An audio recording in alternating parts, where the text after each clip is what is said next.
So good morning guys. तो चलिए start करते हैं आज के यानी कि 7 अगस्त के इंपॉर्टेंट करंट अफेयर्स को। तो इस प्रश्न में आपसे पूछ रहे हैं, अभी हाल ही में एथलेटिक्स में पुरुषों की 3000 मीटर स्टीपल चेज फाइनल के लिए क्वालिफाई करने वाले पहले भारतीय खिलाड़ी कौन बन गए हैं? तो इनका नाम है अविनाश सांबले। और अभी भारतीय एथलीट ये जो अविनाश सांबले हैं, इन्होंने पेरिस ओलंपिक 2024 में इतिहास रच दिया है। कैसे? तो वे ओलंपिक में 3000 मीटर स्टीपल चेज के फाइनल में पहुंचने वाले पहले भारतीय खिलाड़ी बन गए हैं। अब आगे देखते हैं ये हमारे लिए कौन सा मेडल लेकर के आते हैं। अगर ये हमारे लिए मेडल लेके आते हैं तो इनके बारे में आपको डिटेल में बताऊंगा, लेकिन फिर भी अभी मैं आपको पेरिस ओलंपिक से संबंधित जो भी इंपॉर्टेंट क्वेश्चन हमने करंट अफेयर्स में पढ़े एक साथ में आपको यहाँ पे रिवाइज करा रहा हूँ। ध्यान से सुनना। तो देखो, अभी जो पेरिस ओलंपिक चल रहे हैं ये समर ओलंपिक है, 33rd नंबर का एडिशन है। 26 जुलाई को शुरू हुए 11 अगस्त तक चलेंगे। मैस्कोट है इसका ओलंपिक फ्रीज, जो कि फ्रांस की पारंपरिक टोप है।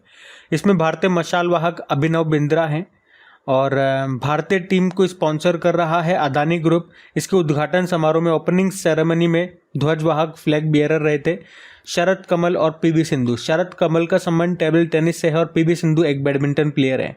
अभी हमने पढ़ा था समापन समारोह में ध्वजवाहक कौन बनाई गई है, यानी कि क्लोजिंग सेरेमनी में फ्लैग बियरर मनु भाकर बनाई गई है, जो कि एक शूटर है। सेफ द मिशन रहे थे गगन नारंग। और पेरिस ओलंपिक समिति में जूरी सदस्य बनने वाली पहली भारतीय महिला बनी है बिल्किस मीर। और इस बार के पेरिस ओलंपिक में 4 नए खेलों को शामिल किया गया, ब्रेकिंग, स्केटबोर्डिंग, स्पोर्ट क्लाइंबिंग और सर्फिंग। और अगले वाले जो पेरिस ओलंपिक वो 2028 में होंगे। कहाँ पे? लॉस एंजल्स, अमेरिका में। और विंटर ओलंपिक्स के बारे में भी साथ में ध्यान रख लो कि 2030 वाले तो फ्रांस में होंगे और 2034 वाले अमेरिका में होंगे। अभी तक पेरिस ओलंपिक में आप देखोगे तो हमारे पास 3 मेडल आ चुके हैं, तीनों के तीनों ब्रोंज हैं और शूटिंग में ही आए हैं। सबसे पहला जो मेडल आया था अभी पेरिस ओलंपिक वो मनु भाकर लेकर के आई थी 10 मीटर एयर पिस्टल इवेंट में। और इस तरह से शूटिंग में भारत के लिए ओलंपिक पदक जीतने वाली वो पहली भारतीय महिला खिलाड़ी बनी थी जो शूटिंग में मेडल लेकर के आई हों।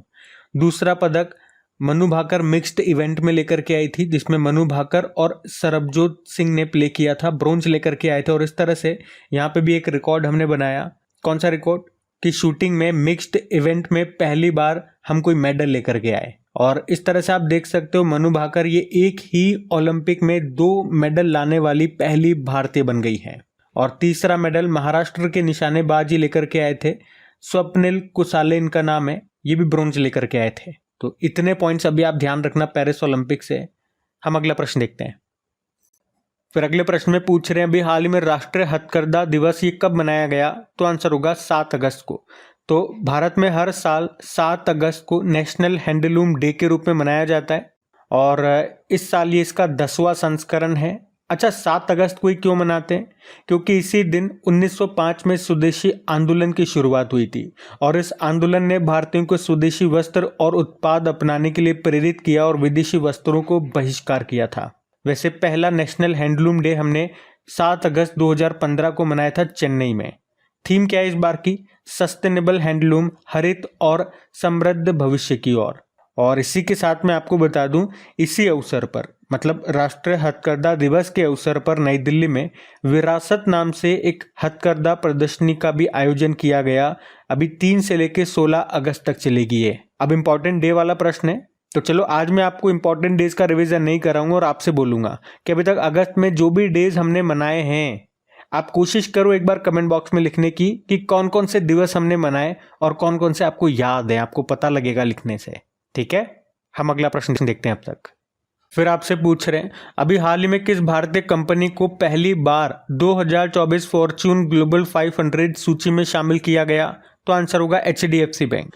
तो अभी 2024 फॉर्च्यून ग्लोबल 500 कंपनियों की लिस्ट जारी की गई और इस लिस्ट में 9 भारतीय कंपनियों को शामिल किया गया। पिछली बार यानी कि 2023 की इस सूची में केवल 8 भारतीय कंपनियां थी। तो अभी एक कौन सी कंपनी इसमें शामिल हो गई? HDFC bank. HDFC बैंक को इस साल पहली बार इस लिस्ट में शामिल किया गया। तो कंपनियों को उनके पिछले वित्त वर्ष में उनका राजस्व कितना रहा है उसी के आधार पर रैंकिंग दी जाती है। और इस लिस्ट में अगर हम बात करें पूरी लिस्ट में टॉप पर कौन सी कंपनी है, तो एक अमेरिकी कंपनी है वॉलमार्ट। वो इस लिस्ट में लगातार 11वें साल टॉप पर बनी हुई है। और भारतीय कंपनियों में जो भारत की 9 कंपनियां इसमें शामिल है उन 9 कंपनियों में कौन सी भारतीय कंपनी टॉप पर है? तो रिलायंस इंडस्ट्रीज वो इस पूरी लिस्ट में 86 नंबर पर है और भारतीय कंपनियों में टॉप पर है। अच्छा, बात करें अगर दुनिया की सबसे अधिक मुनाफा कमाने वाली कंपनी कौन सी है, तो वो सऊदी अरब की सऊदी अरामको है। बाकी HDFC बैंक हमारा आंसर है, तो इसके स्टैटिक देख लेते हैं। तो देखो, HDFC बैंक की स्थापना होती है 1994 में, हेडक्वार्टर मुंबई में है और इसके हेड अतनु चक्रवर्ती और CEO शशिधर जगदीशन है। टैगलाइन होती है वी अंडरस्टैंड योर वर्ल्ड। अगला प्रश्न देखते हैं।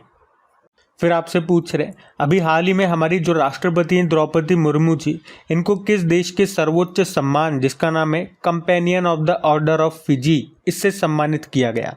वैसे तो और इस सम्मान से ही पता चल रहा है उत्तर क्या होगा, फिजी इसका आंसर ही होगा। अभी हमने कल ही बताया था कि जो हमारी राष्ट्रपति हैं द्रौपदी मुर्मू जी अभी 3 देशों की यात्रा पर जा रही हैं। कौन कौन से देश हैं वो? फिजी, न्यूजीलैंड और तिमोर लेस्टे या ईस्ट तिमोर जिसे आप कहते हो।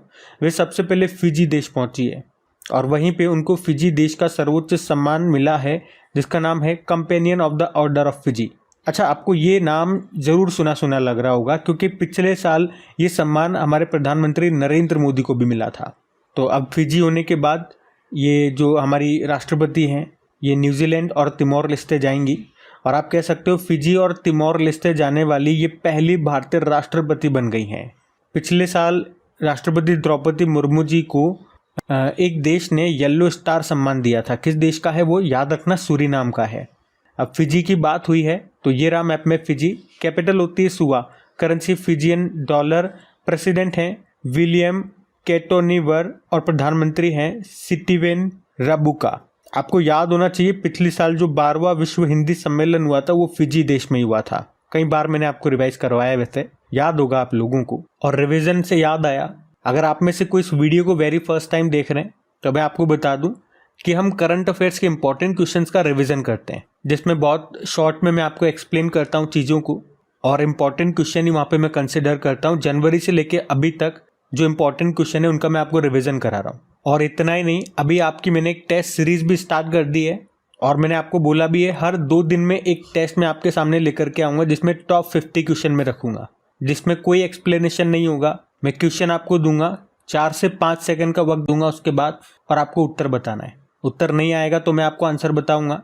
तो उससे क्या होगा, वो बहुत अच्छी प्रैक्टिस है आपकी। उससे क्या फ़ायदा होगा, अगर आपको आंसर आता है आपको कॉपी पेन लेकर के बैठना है। अगर आपका आंसर सही निकलता है तो आपको कॉन्फिडेंस आएगा कि जो भी मेरे को चीज़ें पढ़ी है मैंने वो मेरे को याद है, तो इस तरह से एग्जाम टाइम तक भी याद रहेगी। लेकिन अगर आपका आंसर गलत हो जाता है तो इसमें भी आप ही का बेनिफिट है। आपको अभी अपनी गलती पकड़ाई में आ जाएगी कि यार मुझे लग रहा था मेरे को याद है लेकिन देखो प्रश्न गलत हो गया। अच्छी बात है अभी गलत हो गया, क्योंकि एग्जाम में गलत होता तो फिर से मेरे को 1-2 साल का इंतजार करना पड़ता। तो जितनी गलतियां हैं अभी कर लो और उन्हीं से सीख लो। अभी गलती हो जाएगा तो फिर वो चीज़ों को आप अच्छे तरह से याद रख पाओगे। और उस टेस्ट सीरीज में बहुत ही बेहतरीन और बहुत ही इंपॉर्टेंट प्रश्न में लेकर के आ रहा हूँ। फालतू के प्रश्न को बिल्कुल एलिमिनेट कर दिया, मैंने हटा दिया, तभी उसको मैंने कहा टॉप 50 क्वेश्चन। आज इसका दूसरा सेट आने वाला है, सुबह मॉर्निंग में 8 बजे आपको मिल जाएगा। और जो रिवीजन वाला वीडियो है वो मॉर्निंग में 4 बजे अपलोड हो ही जाता है। तो आप एक काम कीजिएगा, टेलीग्राम पे क्रिक एग्जाम चैनल को ज्वाइन करके रख लीजिए, ताकि जब भी वीडियो अपलोड होगा उसका नोटिफिकेशन सीधा आपको मिल जाए और आपको पता लग सके कि वीडियो आ चुका है। टेलीग्राम का लिंक नीचे डिस्क्रिप्शन बॉक्स में है। और हाँ, अगर सेशन पसंद आए तो प्लीज़ इसे लाइक ज़रूर कीजिएगा। अगर आपको मेरी मेहनत अच्छी लगती है जो मैं आप लोगों के लिए कर रहा हूँ कि आप लोग एग्जाम में अच्छा स्कोर कर सकूँ, जो मेरे से बेस्ट पॉसिबल हो सकता है मैं करने की कोशिश कर रहा हूँ। तो प्लीज़ वीडियो को लाइक ज़रूर कीजिएगा और अपने दोस्तों के साथ में स्टडी ग्रुप में एक बार वीडियो को शेयर ज़रूर कर देना। चलो अभी अगला प्रश्न देखते हैं। फिर आपसे पूछ रहे हैं, हाल ही में किस मंत्रालय ने ई साक्ष्य, न्याय सेतु, न्याय श्रुति और ई समन एप्लीकेशन को शुरू किया है? तो आंसर होगा गृह मंत्रालय ने। तो अभी हमारे जो केंद्रीय गृह मंत्री हैं अमित शाह, जिनके पास सहकारिता मंत्रालय भी है, और अभी जो आपराधिक कानून लाए गए थे उनके सुचारू रूप से कार्यान्वयन के लिए, वो संचालन अच्छे से उनका हो सके, उसके लिए 3 नए एप्लीकेशन को इन्होंने लॉन्च किया है। क्या एप्लीकेशन है वो? चारों, ई साक्ष्य, न्याय सेतु, न्याय श्रुति और ई समन। और अभी अमित शाह ने इन चारों एप्लीकेशन को कहाँ से लॉन्च किया? चंडीगढ़ से। अच्छा, जो अभी 3 नए कानून जोड़े गए थे वो मैं आपको बताता हूँ, और वो किनके स्थान पे आए थे। तो एक था भारतीय न्याय संहिता 2023, जो भारतीय दंड संहिता 1860 का स्थान लेगा।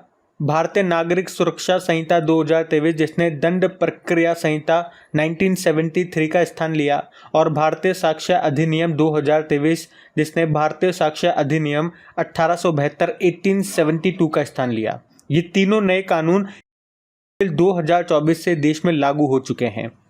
अच्छा, एक पॉइंट और याद रखना, इन नए कानूनों के तहत उन आपराधिक मामलों में फॉरेंसिक जांच जरूरी है जहां पे न्यूनतम सजा 7 साल है, तो ध्यान रखना ये। और आपको याद होगा अभी आरपीएफ ने, रेलवे प्रोटेक्शन फोर्स ने संज्ञान एप्लीकेशन को लॉन्च किया था इन्हीं 3 नए कानूनों के बारे में अपने जवानों को, अपने सैनिकों को जानने के लिए, नॉलेज देने के लिए। जबकि प्रवाह पोर्टल बताओ किसने लॉन्च किया था? प्रवाह पोर्टल आरबीआई ने।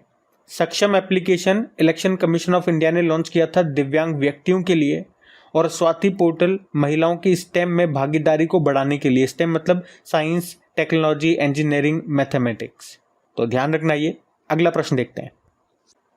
फिर आपसे पूछ रहे हैं, अभी हाल ही में केंद्र सरकार ने किस राज्य के आदि चुंचनगिरी को मोर अभयारण्य घोषित किया? कहाँ पर है ये?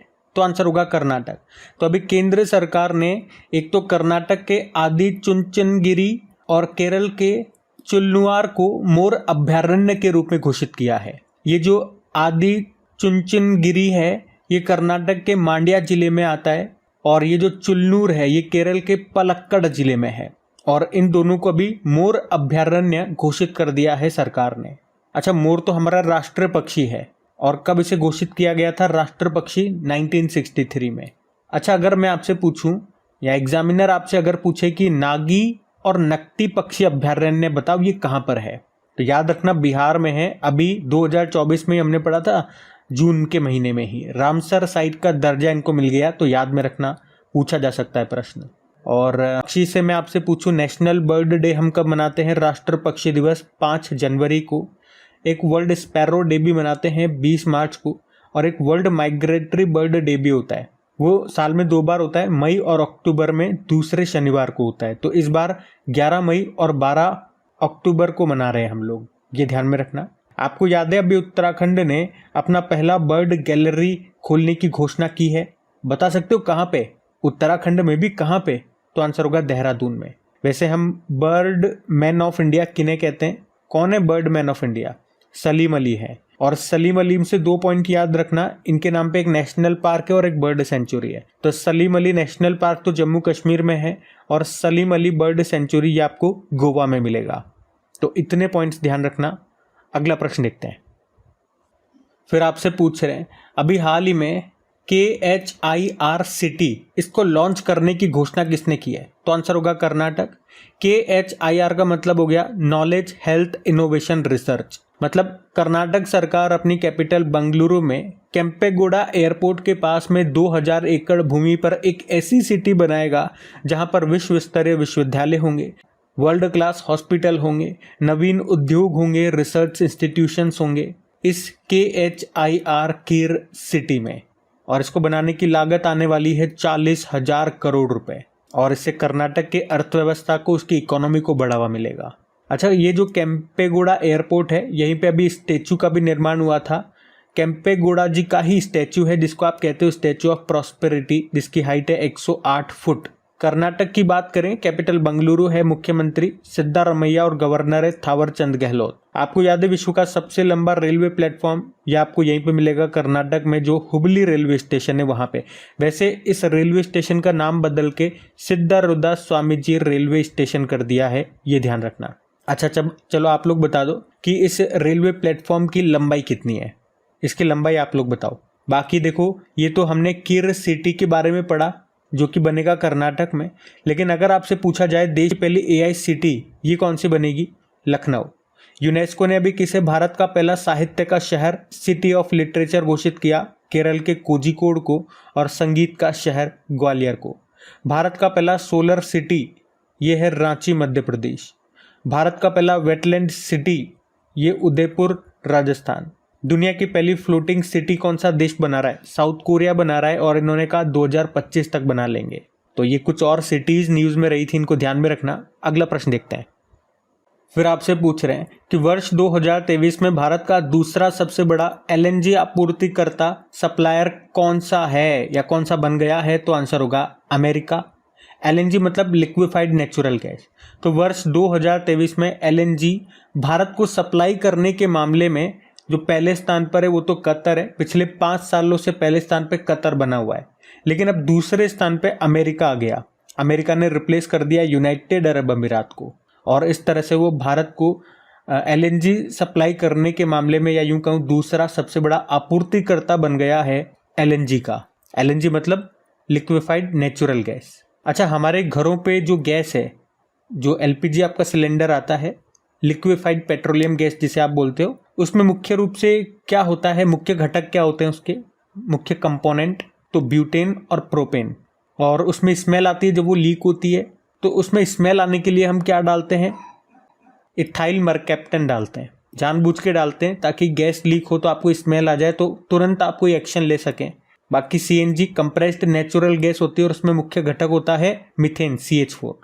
आपको याद होगा तो नितिन गडकरी जी जो हमारे रोड मिनिस्टर हैं, इन्होंने भारत के पहले प्राइवेट एलएनजी फैसिलिटी प्लांट को शुरू किया था। कहाँ पे?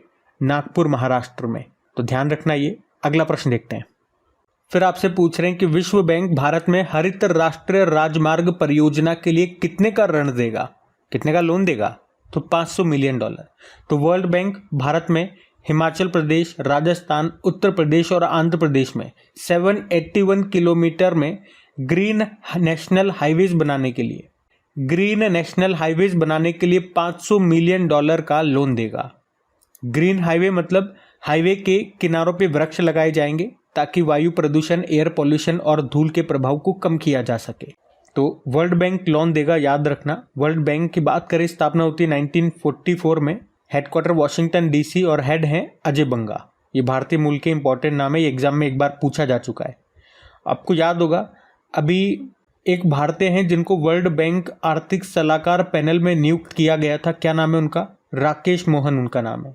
चलो आप मुझे बताओ, अभी एक बैंक ने भारत को शहरी स्वच्छता बढ़ाने के लिए $200 मिलियन का लोन दिया था। हमने अभी 2-4 दिन पहले ही पढ़ा था। तो आंसर होगा एशियन डेवलपमेंट बैंक। और किस राज्य ने वर्ल्ड बैंक की सहायता से इंस्पायर नाम से एक प्रोग्राम लॉन्च किया था, बताओ? तो आंसर होगा सिक्किम। और अभी इस साल के स्टार्टिंग में लॉजिस्टिक परफॉर्मेंस इंडेक्स जो आया था, जिसको वर्ल्ड बैंक जारी करता है, उसमें भारत 38 नंबर पर है, टॉप पे सिंगापुर है। तो ये सब ध्यान रखना। अगला प्रश्न देखते हैं। फिर पूछ रहे हैं अभी 33वें पेरिस ओलंपिक 2024 पर डाक विभाग के द्वारा जारी स्मारक डाक टिकट में किस खेल को दर्शाया गया है? तो आंसर होगा उपर्युक्त सभी। ठीक है, तो अभी डाक विभाग ने पेरिस फ्रांस में जो 33वें समर ओलंपिक चल रहे हैं उन पर 4 स्मारक डाक टिकट जारी किए हैं। इन्हें नई दिल्ली में एक कार्यक्रम में जारी किया गया। और जारी किया किसने? तो हमारे जो संचार यानी कि कम्युनिकेशन मिनिस्टर हैं ज्योतिरादित्य सिंधिया, और जो हमारे स्पोर्ट्स मिनिस्टर हैं मनसुख मांडविया जी, उन्होंने।